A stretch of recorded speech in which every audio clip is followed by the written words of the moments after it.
across the 6 battleground states of Arizona, Georgia, Michigan, Nevada, Pennsylvania, and Wisconsin, you can see that all 6 states are afflicted by some or all of the 6 dimensions of election irregularities identified in the original Navarro report. In this update, after a careful forensic scrub of additional data and documents, I've concluded that the number of possible illegal votes in the state of Michigan tops 379,000 ballots, more than twice the alleged victory margin of Joe Biden in the Wolverine state. Richard Barris, director of Big Data Poll, has found approximately 9,500 Michigan voters who returned ballots who were confirmed dead through the Social Security Death Index. Another 2,000 voters, 100 years old or more, are not listed as living centenarians in Michigan. Data from the Wayne County Statement of Votes report lists 174,384 absentee ballots as without individual voter registration numbers and therefore illegally counted.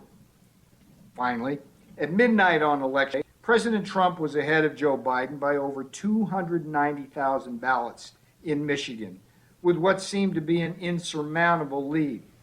However, between midnight of Election Day and dawn the next morning, the world bore witness to an inexplicable vote surge of almost 200,000 ballots come in for Joe Biden in the dead of night, compared to only about 10,000 ballots for Donald Trump. Add up all of these potentially illegal ballots, and you come to 379,000 votes, more than twice the alleged Biden victory margin.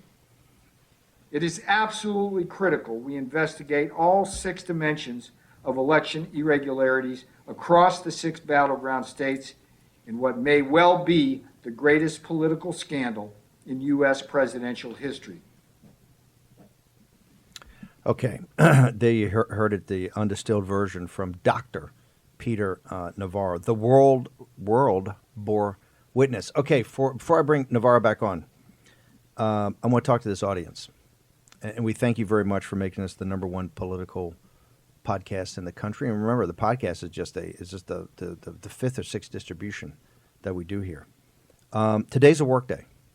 And over the Christmas holidays, as you in Hanukkah, the Festival of Lights, and over Hanukkah and the Christmas holidays, as you celebrate with your family, remember, we're at work here. The reason this show is so powerful is not because of us, it's because of you. You know, we pride ourselves in not wasting your time and bringing on fighters like Rudy Giuliani and Peter Navarro. And look, mainstream media, they're all laughing. A lot of conservative media has moved on. You know, people have given eulogies to Trump. They're all, you know, it's all wasted time. Every day we grind, and you know why?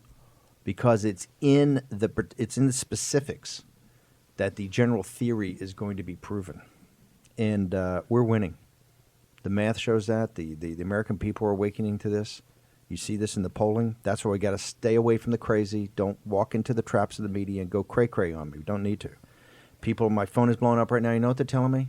You can't get through to the governor. It's busy because people are bombarding this. People in this audience today, you need to read. You need to go read the report of the. You need to read the filing, the 1,400 page, or maybe you can skip it. Just go through the legal jargon, but get down to the basics and the details. Look at it. National Pulse. Hopefully, will do a great analysis of it. You need to read this report from the Georgia legislature. You need to read it. You need to embrace it. You need to be able to be an apostle, to know it and to put it forth into the world, right? You also need to read Peter Navarro's, and I don't want to just go to the summary. You need to read the report, embrace the report, ask questions. If you have questions, come back to hashtag War Room Pandemic. Get us the questions, right? Peter Navarro is a guy that can answer that. Remember, the more questions we've got, the better and sharper this can be. This at some point in time, and here's what's going to happen. At some point in time, there's going to be an official hearing, and the Democrats and the mainstream media are going to have a full shot on that. So I want to turn now to Peter Navarro. Peter, has the Wall Street Journal, the New York Times, the Washington Post, the Financial Times of London, the Times of London, CNN, MSNBC, NBC News, CBS News, ABC News, have any of those apparatuses reached out to you to discuss, challenge, pick apart your report? Hashtag crickets. Hashtag crickets. It's amazing to me that the power of the press, which is so powerful, just refuses to accept its responsibility in this republic. I think here's the thing: what's permeated this society right now, and it's the media, it's politicians, it's even our Supreme Court. It's this idea that somehow the ends justify the means, where the ends are to remove Donald Trump from the presidency. So you have Democrat operatives willing to bend and even break the law because of this ends justify the means. But the bigger issue here, I mean, the only thing worse than this being stolen from Donald Trump is the refusal of anybody with responsibility in institutions to acknowledge and investigate the scandal itself, and that's a cover-up. And we cannot stand as a country. It's like they think somehow that, okay, they get Biden in there, and then maybe next time we'll have a fair election, and everything will go back to, quote, normal. No.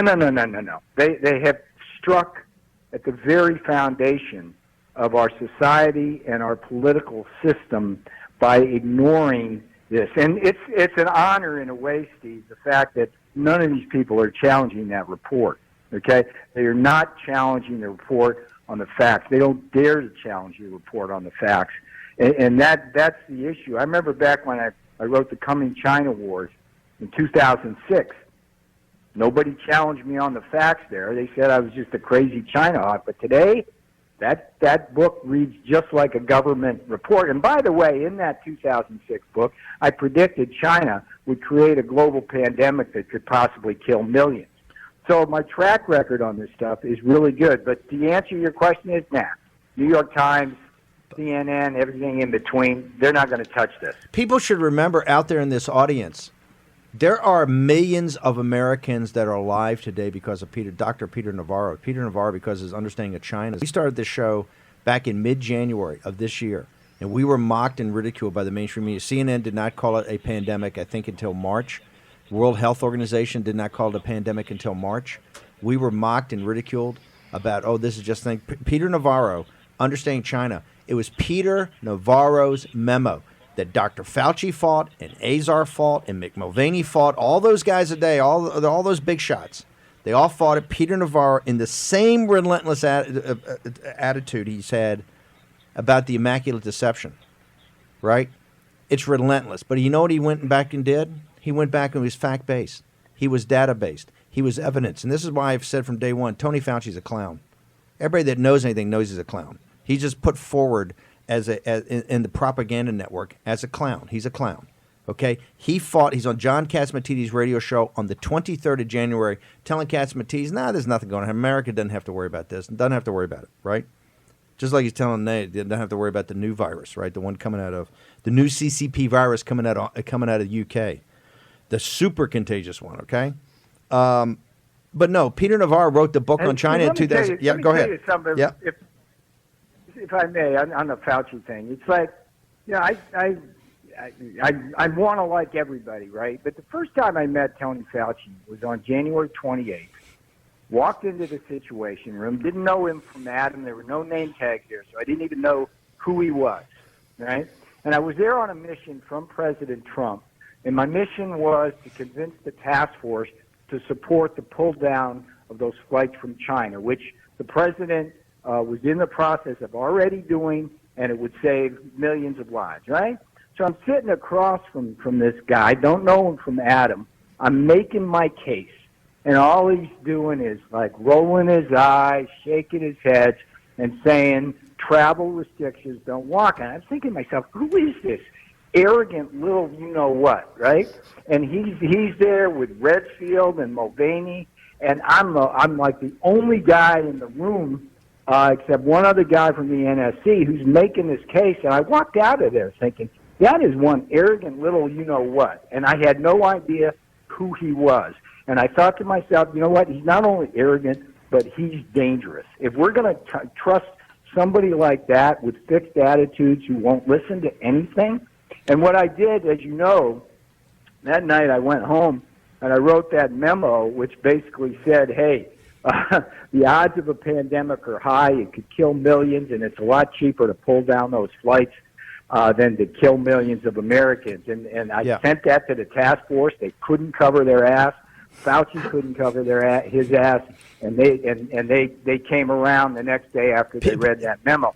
What I'm trying to do here, Steve, with this immaculate deception report, is basically say, hey, the emperor has no clothes in terms of this so-called free and fair election, and confront people with a basic truth. I mean, this thing is granular. It's a coordinated strategy, and you know what?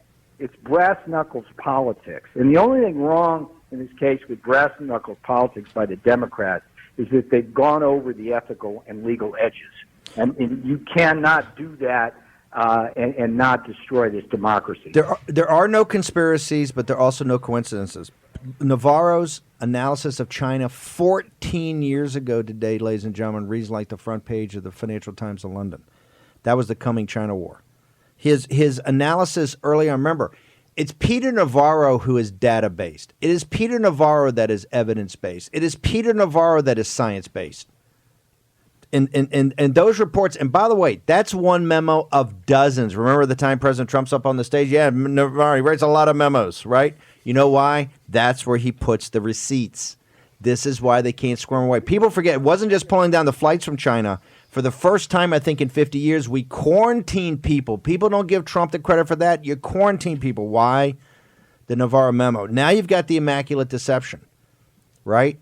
They don't want to handle this. You know why? Navarro is back, and it's about data. It's about evidence. It's about science, right? He's a scientist. He's a social scientist from Harvard, called an economist, and he's had a doctor, right? It takes a lot to earn that there. Right, they're not quite as proficient as the south side of the river over there at the Charles in the where you get your union card. I got my union card, my work papers to go down to Wall Street. No, but Navarro, we got about a minute left here. Where do you go from here? You've already got Georgia now officially. Tell me, you got a minute. Tell us what Navarro's doing to promulgate this. We got to get the people to put pressure on the Duceys of this world out in Arizona, the Kemps of this world, and the state legislatures. Arizona is absolutely key. They got a Republican majority out there, but Ducey won't get off the dime. We've got to get his head wrapped around the fact that this was stolen, and history is not going to judge him or the state of Arizona or these battleground states well, because they ran and hid rather than confront the basic truth that this was a coordinated strategy to take out Donald Trump, but they're taking out American democracy as they're doing it. That cannot stand, Steve. That cannot stand in this republic. Peter, how do people get access to you during the day? Do you got Twitter handle? How do people get access to you? Real P Navarro is my Twitter handle. That's the best way to go. And I post regular updates and all of that stuff, Steve. Okay. Real P Navarro. Thank you very much, Dr. Peter Navarro. Honored to call you a friend and being in a foxhole with you. We've had nothing but fighters on today. Rudy Giuliani, John Fredericks, Peter Navarro, Jenny Beth Martin, and the entire War Room posse, because now it's time to stand and deliver. We're holding the line, and now we're moving the chains forward. You know why? The facts are on our side. The facts are on our side. And all we need is the facts and the evidence and all of it. Short commercial break, and we'll be back with the posse in a moment.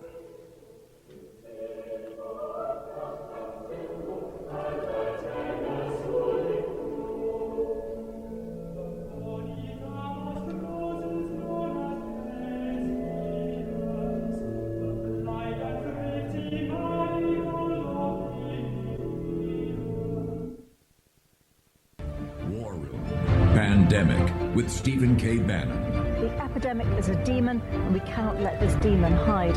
War Room. Pandemic. Here's your host, Stephen K. Bannon. Okay, we're going to get down into it right now. Before that, a programming note, we're going to have a Christmas Eve special on Thursday morning. You do not want to miss this. It's Christmas in the Hanukkah season as old school. So we're going to have a lot of interesting guests, a lot of interesting topics. And then on Christmas Day, with Patrick K. O'Donnell, something I've done for years and years and years. The combat history of Christmas is talking about American heroes that actually were engaged in conflict throughout the world, and including the American Revolution. Go from the Revolution, the Civil War, World War I, World War II, Korea, Vietnam, all of it. on the combat history of Christmas, our patriots that were not at home and serving on battlefields on Christmas Day and through the Christmas season. Also, the our second or third annual Raheem Kassam Boxing Day special will be on Saturday. So a bunch of special programming coming. Of course, obviously, all the intense coverage you expect from War Room Pandemic and the War Room Posse. I want to turn it back over to you guys. I'll start with Raheem Agura in the horn. Raheem, Jack, and Greg. We're hearing right now all the phone lines are melting down to Georgia. And, of course, the mainstream media, Trump, this is Shakespearean. He's wandering around, who's going to tell me what I want to hear, all this crazy talk. And of course, they're all getting violent, right? You got to worry about these, it's all this, the right-wing kooks or thing. Yet I'm seeing us just grind through this, and this is what they hate. They know we're coming, right? And they know we're coming with science, facts, and this thing called evidence, right? That they don't want to deal with, because to deal with actually makes, then they get, as soon as they acknowledge it, they understand they can't answer for it. Mr. Raheem Kassam. Actually, we're coming with everything. That they stand. It's not just the things that they fear the most, it's everything. I mean, you see the big freak out reaction to protests and storming the capitals and whatever. Hey, guess what? Brian Potato Boy wants to talk about radicalization. And what's radicalizing people? What's radicalizing people is keeping them in their homes, stealing an election for them, throwing $600 their way of chump change of their own money or their great-grandkids' money, right? And telling them, hey, here's your... And by the way, Pakistan's getting 15 million. And by the way, Burma and all the rest. 15 million and 10 million for, was it gender Yeah. studies? Social justice programs. That's right. And so that's what's really radicalizing people. And I think the underestimation out there right now is that it's actually Dr. Fauci and CNN and all of these guys who are creating an environment in this country where people are going to start by burning the phone lines, right? They are at home. They got nothing to do. And they are going to take action as a result of that. And that is the start. See, here's the action. Ken Blackwell summed this up the other day. We're the majority party in the country. We control the state legislatures. You go down closer down, you get to the government outside a couple of big cities. We control it. We just made a great run at the House. We controlled the Senate. We held all these seats. We're in control here. Let's act like we're in control. Let's just do it, okay? Let's just do it. Let's tell Kemp, you're going to call, hey, here's what I want. I want hearings with Democrats because I saw what they showed in Michigan. This is what I'm going to talk about. In Michigan, you had nothing. You didn't even want to deal. What they did is poke fun. Saturday Night Live had the skit. That's fine. I got that. But when you look at that hearing, you had nothing. Okay? You don't even want to talk about the facts. You don't even talk about the evidence. You just want to smear people as come up, oh, she's a stripper, she's a drunk, all this. Hey, fine. Keep bringing it. That's what I said. Hillary Clinton wants to go to identity politics. We go back to populist nation. We got it. So Jack Maxey, how do we do this? We're the majority party. It's time to start acting like we're the majority. This is like with President Trump. Since your second term is starting early, hey, let's start off with a big old veto, right? Let's go back to the drawing board on this mess that they're giving you a hot mess, right? Of $2.6 trillion. Let's sort this thing out. Money's got to be spent. I want more money in people cash. I want cash money in folks' pockets. Okay, that's what I want to see. And not all this nonsense. Hey, we got a geopolitical war with the CCP, but I don't know if right now there's time to be stroking checks to guys that we don't know the use of proceeds aren't for exactly specifically standing up to the Chinese Communist Party. Jack Maxey. Well, I think one of the things that we have to remember is we have a sort of fourth turning that you've been talking about for a long time, and I think we should be cautious about defining ourselves. Do you believe that? Yes, I do, particularly as by party affiliation, because if you look at our movement, this MAGA movement, this movement created by Donald Trump and yourself, No. I'm just a junior Grundoon. It's a bipartisan issue, right? Yeah, this is pulling in American patriots of every single stripe. I think when you listen to guys talk about their oaths to the Constitution, this resonates with people. They understand. Most people, their word is their bond. They don't need a contract and 6 lawyers to fulfill their duty in life. It takes politicians. It takes Wall Street to play that game. Americans just want straight shooters. Donald Trump has been a straight shooter, and what they see is this chaos across the board. And just today, you have the Senate leadership hammered out a bipartisan deal where they're going to override the president's veto on the defense bill. This is Chuck Schumer and McConnell working it out in the middle of the night. We watch this every day, and I think that the American people Has Mitch McConnell cut a deal with Biden? Is this the way? This is the way the government's. If we don't close on the victory on November 3rd, is this what the government's going to look like? This is a Mitch McConnell Biden deal? I think it is going to be what the government looks like. It's going to look like the government before Trump, which was just basically guys on both sides of the football cutting a deal so that they all make money with the bookies after the game. Bill McGurn, one of the smartest guys out there, has got a thing. We got to put it up into the hashtag. Everybody's got to read this in the hashtag War and Pandemic, the Donald for the win, and of course the live stream. You got to read this. Bill McGurn's got a piece in the Journal, opinion piece, saying, "Hey, the Georgia election is the election of Mitch McConnell." Right? Mitch McConnell will be the most powerful man in the country. So that's why I think we got to get some minds right down in these Senate candidates in Georgia. And let's just go back to the bill for a second. I want to give a shout out to Tulsi Gabbard. She voted against it. And think about the timing. A few hours, the text of the bill is released, and these members are supposed to grind through all that. It's impossible. And it's egregious that you could think that people would vote on something that you don't even know what's in it. So I thought we had I thought the big thing of the Tea Party regulation was to make it, was it 72 hours? 72 hours, correct. Right. First off, these are 5,500 pages, and it's all legal. It's a contract, essentially, right? It's like a purchase agreement in an M&A deal, which this is not a novel. You're reading, every line is like, every prepositional phrase has got some meaning to it, right? Every comma. And hopefully this is opening the American people's eyes. If you need a 5,000-page document to fund the United States military, you got a problem. You know why it's 5,000 pages? Because there's little lines for Burma. There's little lines for, an art gallery on the corner. This thing is nonsense, and I think that the American people are slowly waking up to the ineptitude and actually the kind of collusion that goes on in our federal legislature between both branches to enrich themselves at the expense of the American people. Is Raheem saying is that you see, if we don't close on this win with this illegal steal, right? And YouTube, I would have you read the Georgia Judiciary Committee's report about the evidence. Is this is this the swamp coming back with a vengeance? Is this what you're going to see, this 5,500 pages, money spent all over the place? President Trump, in the beginning of a second term, I think he needs to veto this, because people are not going to get the $600 cash anyway until after Christmas. Veto it.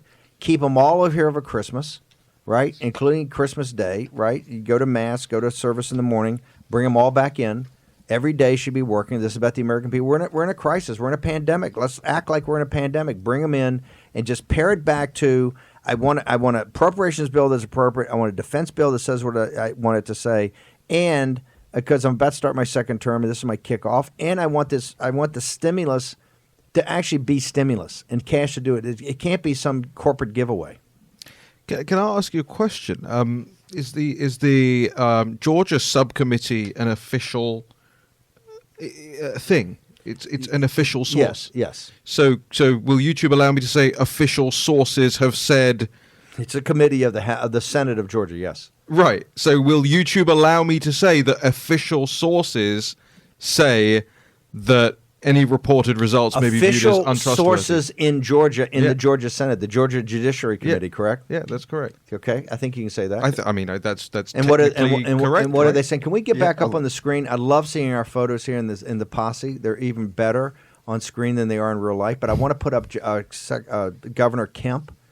Make sure to contact everybody down there. His phone lines are burning up, and just say, "Hey, I want you to read the report. I want you to read the report, and I want you to act on the report." So, Raheem, where does this leave us? Oh, by the way, it's not really insider gossip, but if you want the inside of what I'm hearing on the terrace of Morton's, i.e. what's going on in the swamp, yeah, they are out for vengeance against you guys. Never again do they want 2016 to happen. No, and they will go to extreme totalitarian lengths to keep you locked down. They are planning it. They are talking about it. They are laughing about it. And this 5,500 words represents just that. It is the first incursion of the establishment class back into your faces. Okay, we're going to take a break. We're going to come back with the posse. Then later in the next episode, we've got Wayne Allen Root. Talk about a warrior. Talk about an original Trump. This guy's an original gangster Trump guy. An OG Trump guy. Start with Rudy and end with Wayne Allen Root. That's a show. Okay, we're going to have Wayne Allen Root on here. Also, some special things we're going to show in the next segment. And I want to say this is King's College, the boys' choir at King's College in Cambridge. Anybody hasn't had a chance to appreciate their music, it's extraordinary. And I know, Raheem, I think you've been there and seen it live. It's just an extraordinary for the Christmas season. So we want to we're going to take a short commercial break, leave you with this music. When we come back, the Warren Posse's got some things we got to work through on this, but courage is contagious. And then we're going to have Wayne Allen Root.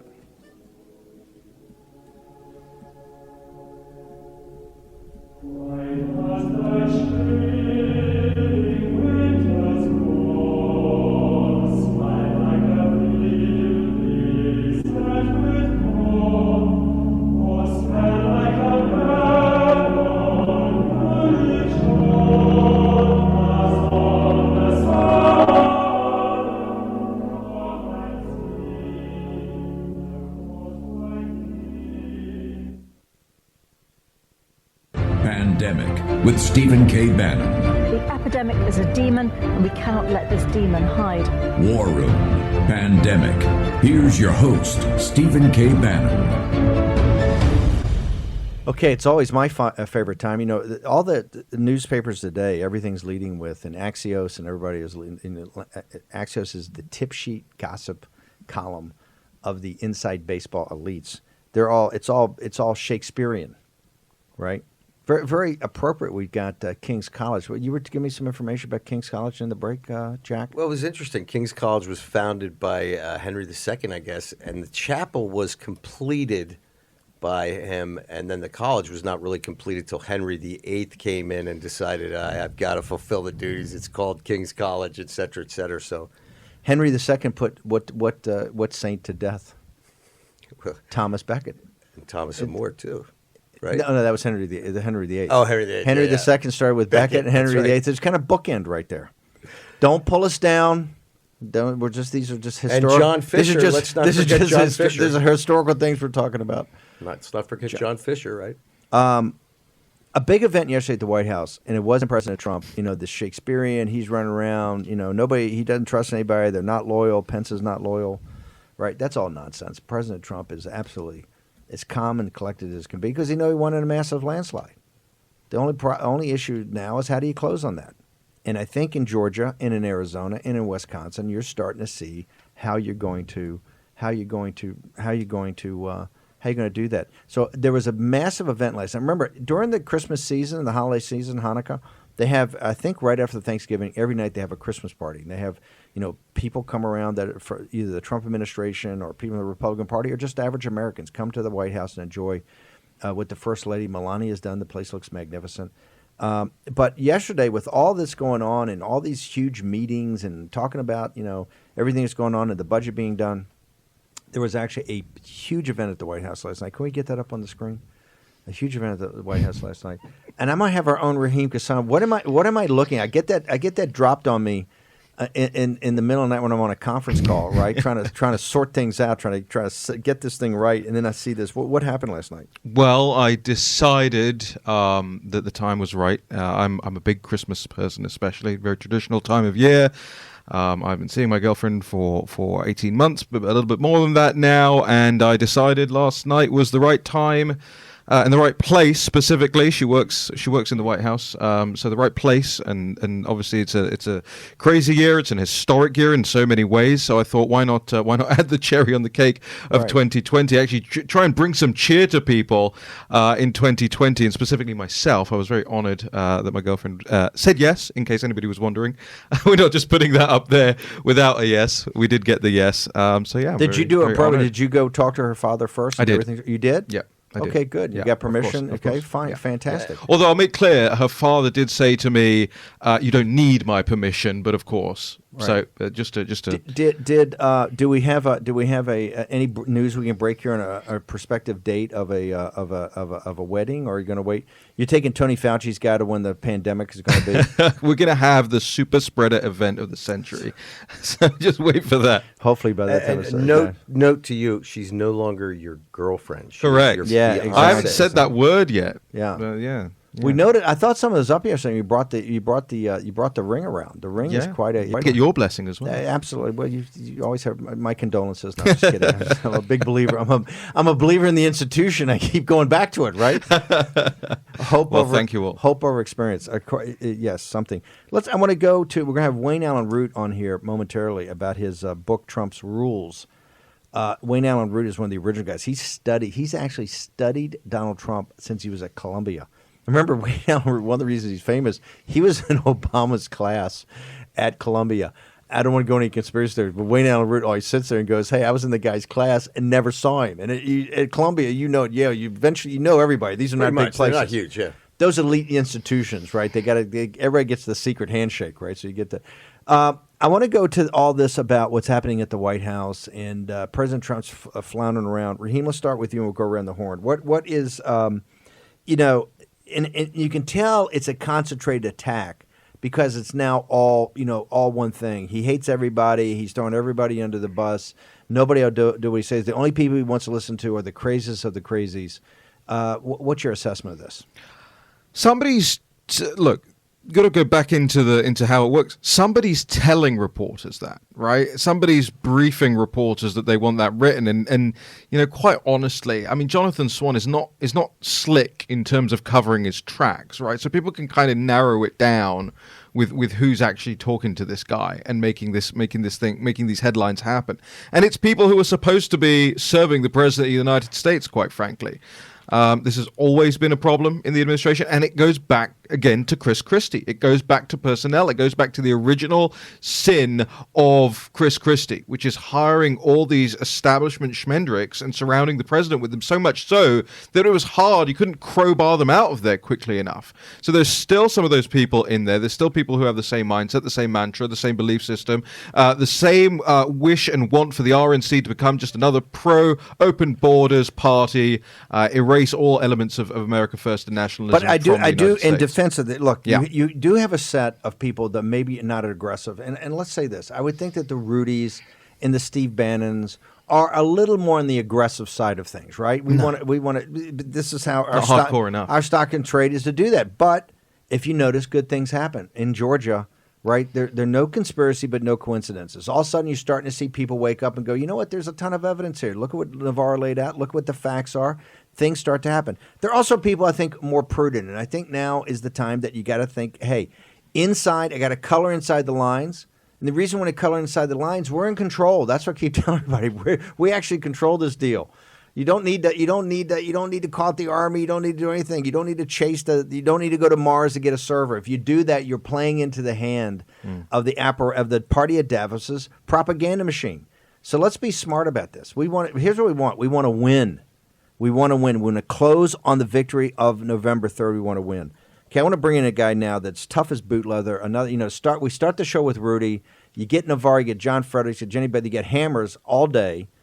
And now we end with the biggest hammer of all, Wayne Allyn Root. War is on.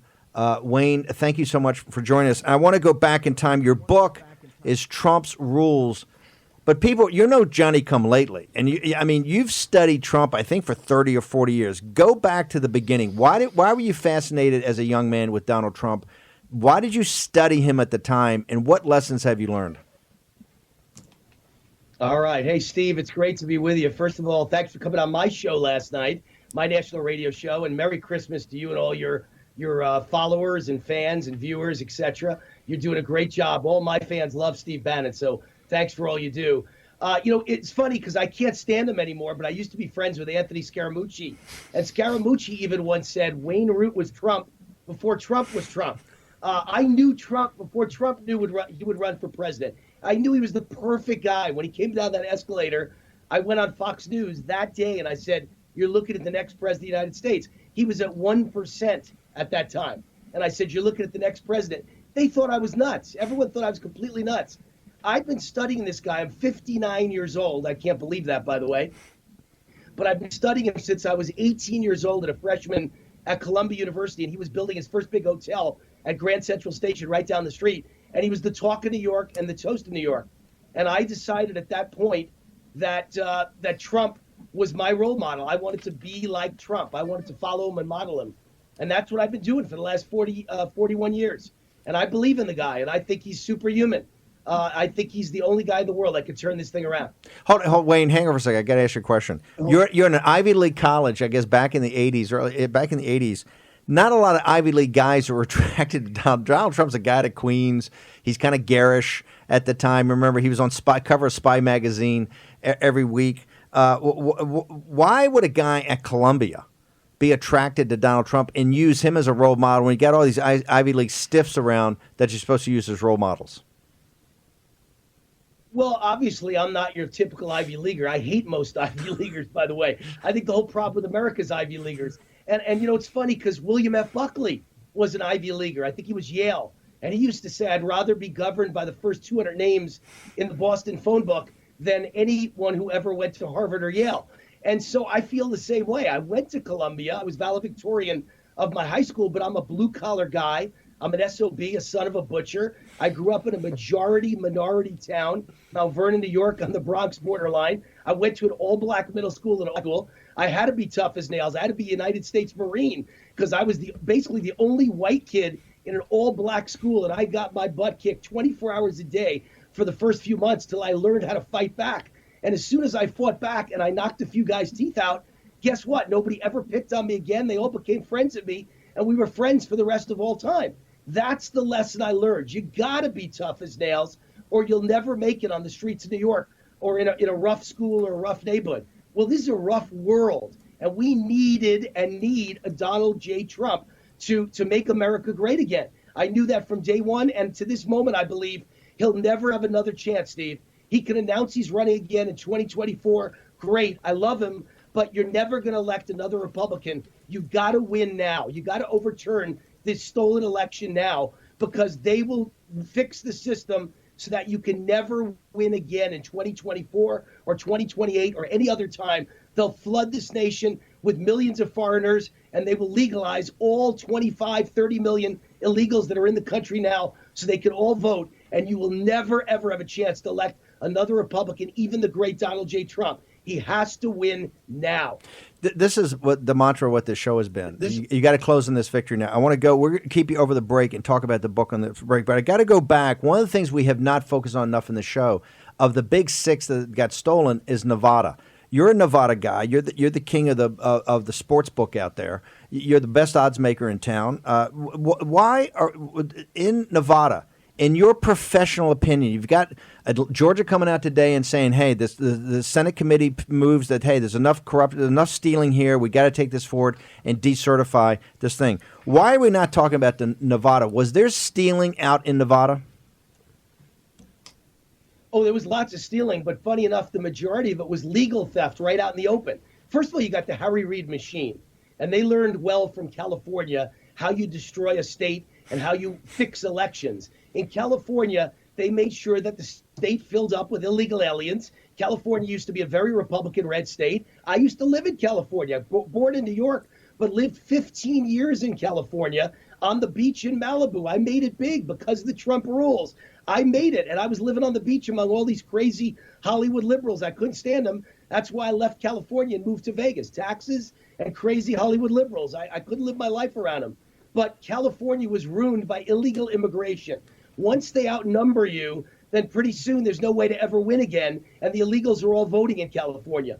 Harry Reid used the same system in Nevada. Not only does every illegal alien get a driver's license in Nevada, but when you go to DMV, Steve, to get a driver's license, they automatically register you to vote. So the average Republican around the country doesn't understand what's happening here. All the illegals are out voting us. We barely lost Nevada by 35,000 votes. 4 years ago, we lost by only 25,000 votes. This isn't California. This is a red Republican state, and the state is being stolen by illegal aliens who openly get their driver's license legally and openly register to vote at DMV, and no one at DMV is allowed to turn them down. and no one's allowed to ask them if they're a legal American citizen. Wait, hang on for a second. Take a short commercial break. We're going to get back with Trump Rules. It's a book that you got to get and you got to share with your kids. Wayne Allyn Root, OG, one of the original gangsters for Trump, is our guest. And just a remarkable guy and a fighter. He says right now, this is the fight we have to win. We don't have a chance. We don't have a choice. You got to close on the deal now. You've got to close on this victory. We're going to go out with King's College. We're going to come back with Wayne Allyn Root.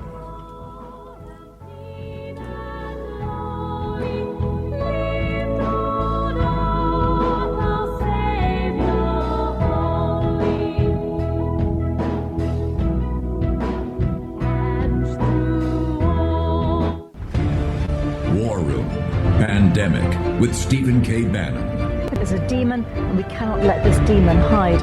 War Room. Pandemic. Here's your host, Stephen K. Bannon.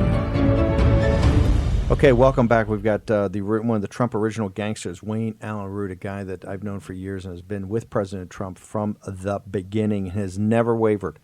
His message today to the Donald for the Win, to hashtag War Room Pandemic, to the live stream, to all of it, is that you've got to be at the tip of the spear here. We must close on this victory on November 3rd. Do not listen to people go, it's okay, we'll get it back in 2022.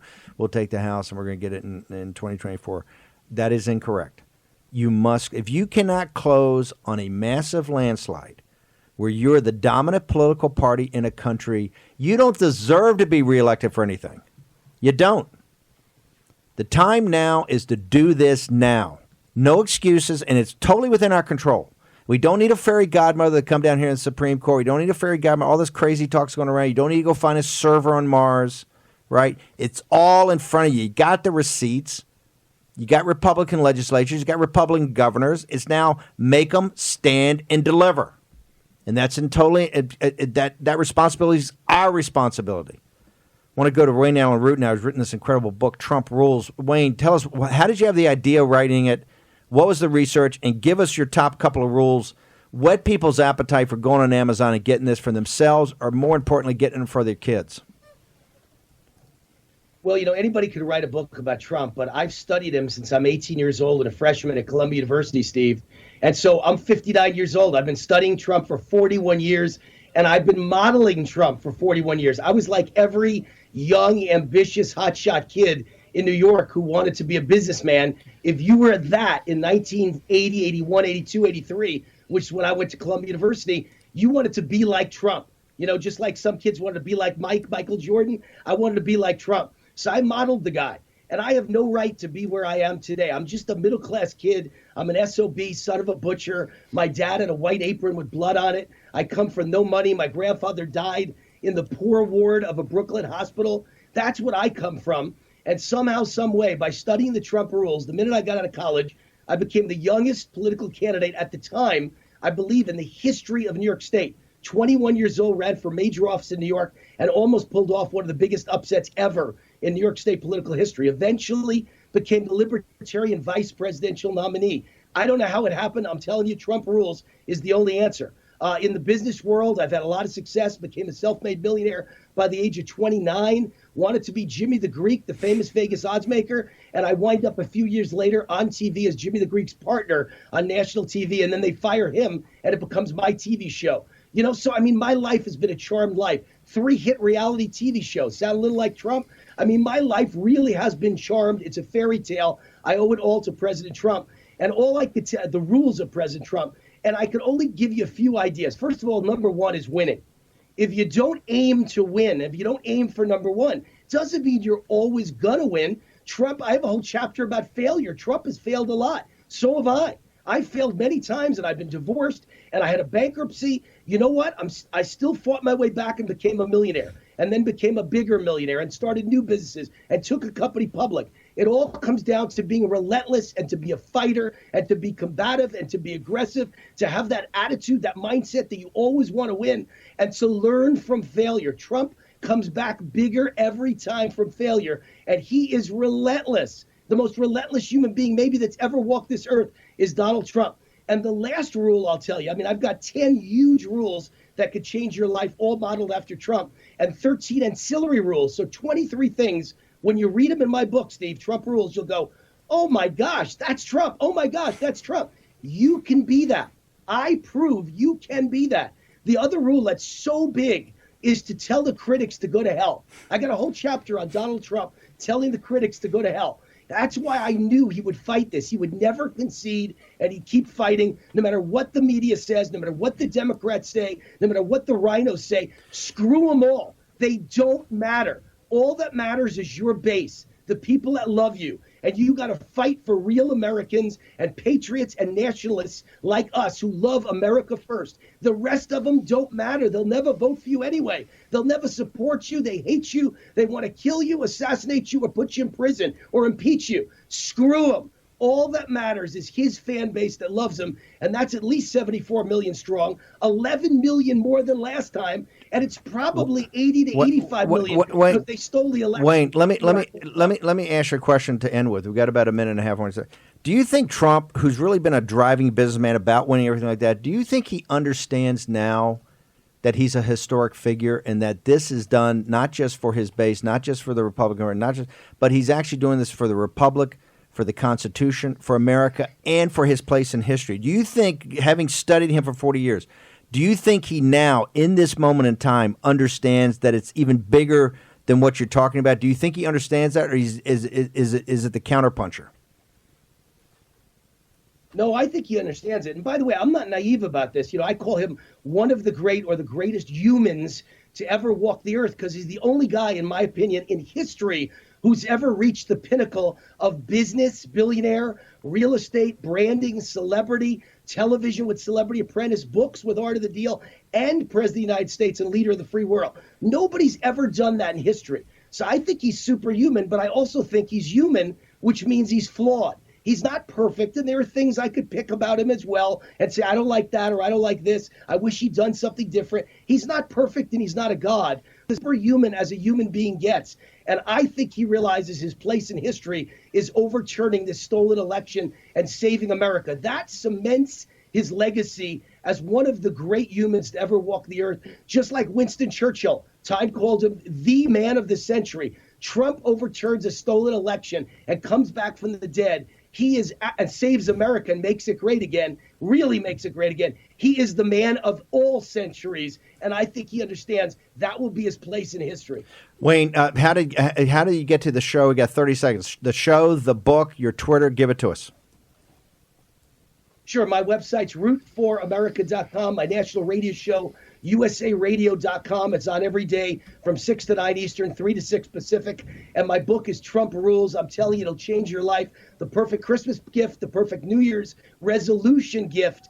Trump Rules. It's not about politics. It's about how to win at life. Business, personal development, changing your life in a positive way. Better than anything you'll ever read from Tony Robbins. Trump Rules by Wayne Allyn, Amazon, Barnes & Noble. Go grab a copy. Merry Christmas, Steve. I love you, brother. You're fantastic. It doesn't get any better than that. That is the pure ether of the Trump movement right there. That is MAGA. Original gangster, Wayne Allyn Root. Wayne, thank you very much. What a great way to end the show. See you today at 5. We're going to go out with some of the King's College great Christmas carols. We'll see you at 5 o'clock today.